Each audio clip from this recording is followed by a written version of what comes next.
This is Radio Free Key West, southernmost news bureau. I'm the Reverend Douglas. I'm here with legal analyst Hat Man, who has just been at the courthouse in Key West to report on the Randy Acevedo misconduct trial, I guess you would call it. Hat Man, what's going on down at the courthouse?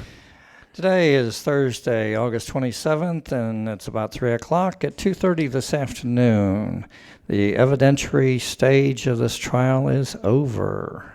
The prosecution has rested. The defense has rested. Wow. So tomorrow, what's going to happen is the jury will come back. The judge will have closing arguments by both sides. Then he will give instructions to the jury as to what they're supposed to consider and so on. They will retire, and then they will do their jury deliberations. Now, in your opinion, after sitting 2 days at the trial, do you believe that there was enough damning evidence that would perhaps put Randy Acevedo in jail? Oh, sure. There's a possibility of that. I'm just rather surprised that the defense did not call any witnesses. They didn't call any witnesses. No witnesses at all. When it was their time to present evidence, call witnesses, and so on, Ms. Vogel got up there and said, "The defense rests." Okay. And on the prosecution side, I was a little surprised that the prosecution did not call Linda Walker. Now, Linda Walker is the girl that's beneath Kathy Reitzel. Kathy Reitzel being uh-huh. the finance director. Linda Walker, my understanding, is the person who was in charge of the P-card purchases. So she's supposed to reconcile. That's the school credit card. Yeah, she's supposed to reconcile the purchases with the receipts, make sure that they're all done properly, assign them a code, put them in certain categories, and yada yada yada. So What did she have to say?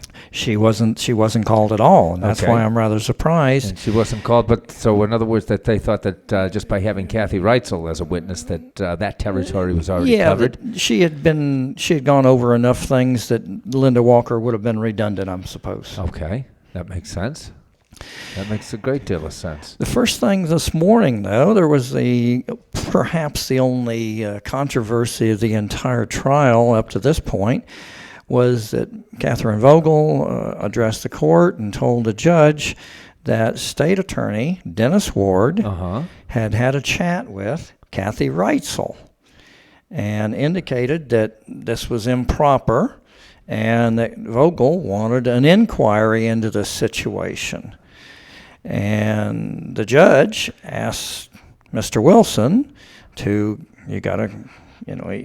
do you think about this? And he chatted on for about a minute, and finally the judge says, well, listen, you have to take a position here. I have to know, how you stand on this issue. Now, it doesn't need to be addressed right now, but, you've got to give me an answer here in a little bit, and we'll address this at a break a little bit later on. A little bit later on, it was addressed at a break.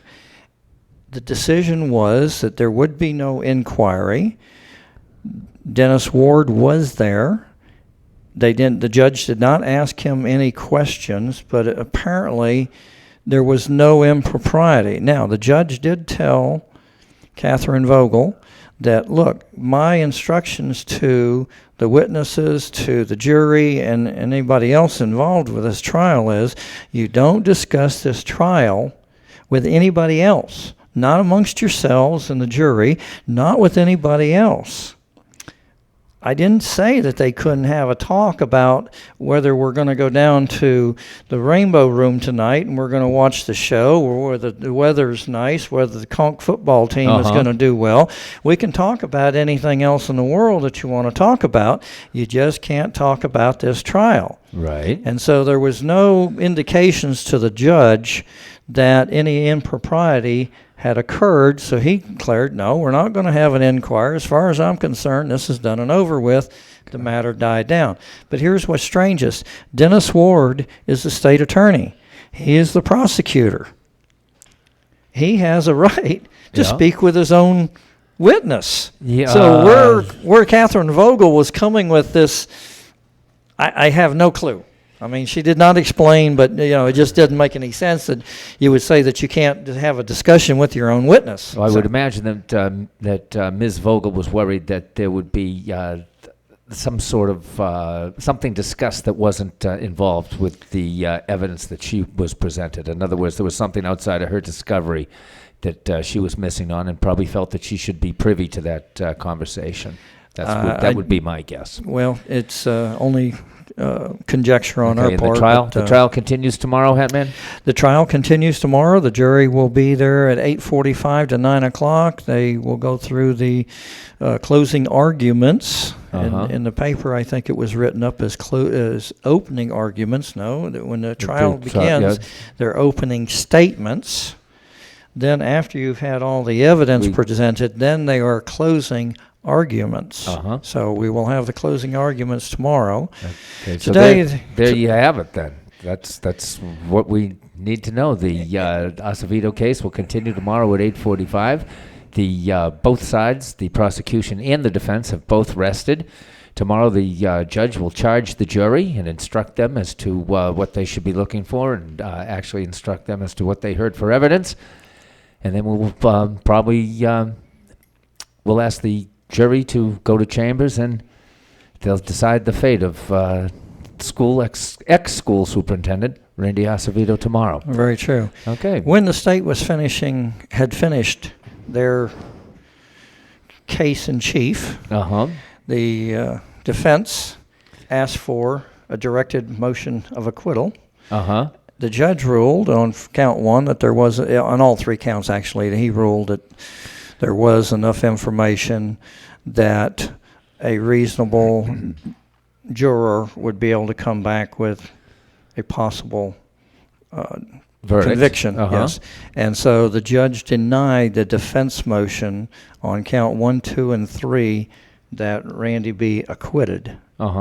Then it came into their turn to call witnesses. They did not, so where we're at. Okay. Gee whiz, I don't know anything else, Hatman. That's it. Okay. Well, there you have it. The Randy Acevedo trial will continue tomorrow on the 28th of August at 8:45. This has been RadioFreeKeyWest.com. This has been the Hatman, our legal analyst, and this has been the Southernmost News Bureau, and this has been Breaking News. Thank you.